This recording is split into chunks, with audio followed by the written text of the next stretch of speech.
Just you, it humbles you in challenging times. And so I said to our football team, this moment will make you a better man. It'll make you a better husband. And I know you don't want to hear that right now. But you got to stand tall. You got to hold your chin up high. You have to give credit to that opponent that you played against. You know, it's a team that's now won 10 ball games in this season, and we knew they were a quality football team. But I'm proud of our football team, and I'm proud of the way they competed to the best of their ability in the midst of where we're at in our current state. Question. Awesome. I think you were just kind of alluding to this, but the defense struggling the way it did today. Do you think that was just mostly because of a lot of young guys playing after all those opt-outs? Yeah, I mean, you have three All-Americans, right? A safety, a corner, and a linebacker. Plus another one in Whit Weeks, and plus another one who's a very good player in West Weeks, and Harold Perkins, Whit Weeks, Mansour Delane, A.J. Halsey. I mean, that's a big blow to our football team. It's not an excuse. It's just the reality.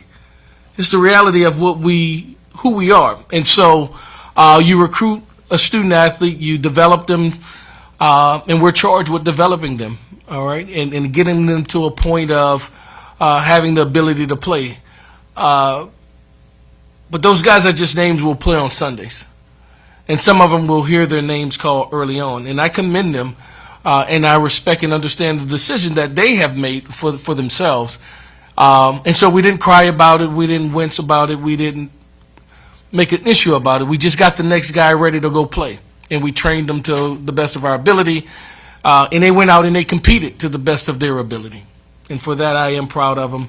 But certainly there's a gap there from those guys who have opted out and those guys who are not here or who are here. Kyle? Frank, I don't know that all of this is yours to answer, but you're here, so I can ask it. How proud are you to get this team to the finish line? Yeah.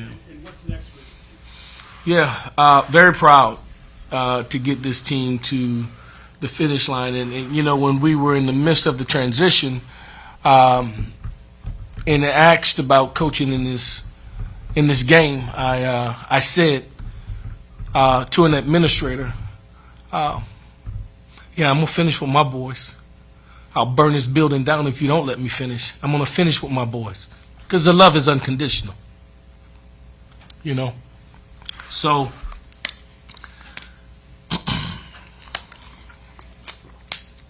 So they go out and they compete today, and we finish second against a quality opponent. Scooter? That was an awfully long discussion you had with the White Hat at halftime. I've never seen them put up with a coach that long. What was the gist of that? What were you mad about? What kind of explanation did you give? Yeah, and so here was my issue, that you had a cornerback playing a receiver.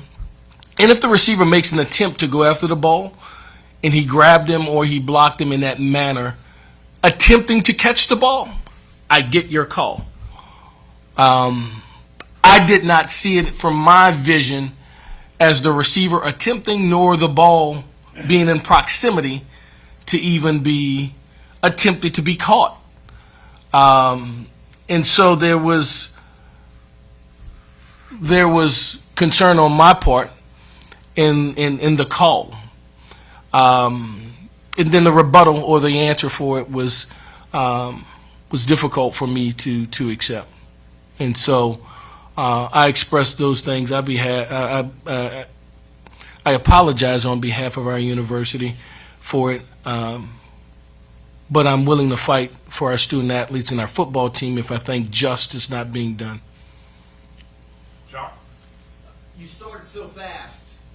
Yeah. Big explosive start. Yeah. Did you feel like, hey, we're gonna? I mean, I know you didn't think you were gonna run away with it, but just how they settled in and kind of get back in the game. Yeah. You know, we put up 14 points and I think we ran 7 plays, and so that was a fast start for us. You know, we couldn't get off the field. You know, they sustained drives. I think at one point they've had 14 minutes and we had 4 or something like that. I don't know. but we didn't get off the field in situational football, and so it allowed them to have life and to have opportunity and hope, and they began to believe because of those sustained drives and first downs that accumulated eventually into touchdowns. But we had enough stops at times.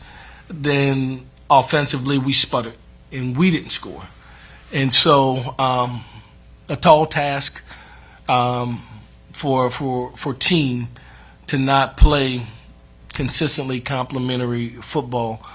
But you know, you look at that defense, and we wouldn't be where we are without them. And so, you know, it's the first time in a long time we didn't play our very best defensively. And God knows we've played outstanding defensively in the last several weeks for sure, and even in this season. But again, there was some transition in personnel that you could probably attribute to some of that. Coach, from here, as you now go on to become the running backs coach at Ole Miss, have you thought about what your mindset is going to be on September 19th when you look across the field and you're going to be looking at some of the same players that you just coached in the bowl game tonight? Have you thought about what your mindset's going to be on that day? I have not. I have not. You know, I've given my undivided attention to this team to this point, and haven't pierced over the fence and look at what that looks like going beyond. I have given my commitment to Pete Golding and to that organization. That at the conclusion of this game, my undivided attention will then turn to Ole Miss and my job in Oxford. And I'm going to do that job to the best of my ability. But I have not, while on this job, started thinking about all of that just yet. So, did I answer the second part of your question? That's okay. Corey, you got the next one. Good.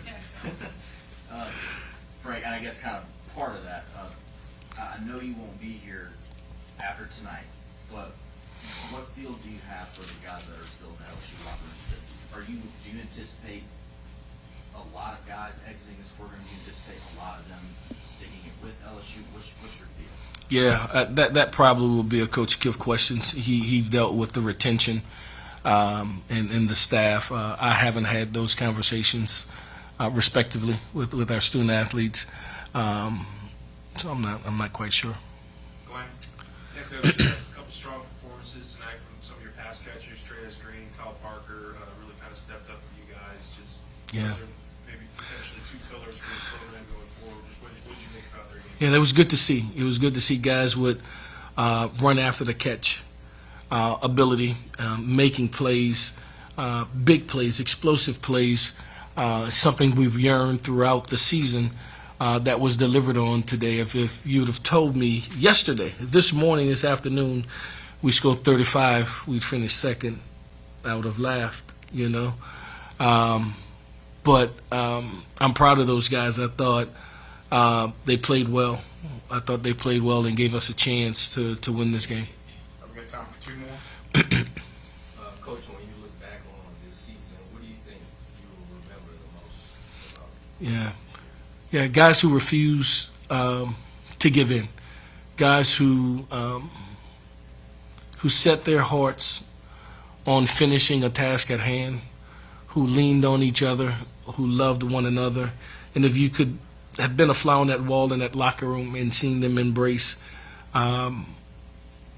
with tears of hurt, of joy, of fondness of one another, because they wanted to win. In the reality, they wanted to win for me, and I wouldn't let them. It's about you. Is this not about me? I want you to do it for one another. But they're that selfless, and they're that high character young men. And so it's a forever thing for me with them, that these relationships will last for a lifetime, and they're unconditional. Wilson, you got the last one. Frank, it seems like Harlan Berry didn't get a touch after the fumble. I guess how do you how have you coached him through some of those protection issues that he's had at times, and maybe what was the reasoning behind him not getting a touch after that? Yeah. And so what, it's one of the things, we're on a 2-year streak at one point without turning the ball over. Led the nation from a backfield unit, and it's our creed, it's our mantra, it's what we talked about, ball security. And so we had a couple in this season. Harlan's an outstanding young student athlete who has a bright future ahead of him. The game was in the balance, and it was critical moments. And, I trust our staff. Even in the midst of that fumble, for me, in my current role, my attention immediately then flips over to the defense and those decisions that'll have to be made. And so as an offensive staff, I trust our staff to make the right decision, to get the right people in the game, to give us the best opportunity to win the football game. Harlem has been outstanding in his freshman campaign. He has a bright future here. He'll be one of the greats when it's all said and done. But in a game where every possession matters, that will probably contribute to why he didn't play as much as after the fumble. Thank you, Frank. Thank you all so much, man, for this entire season. I appreciate you. Happy holidays.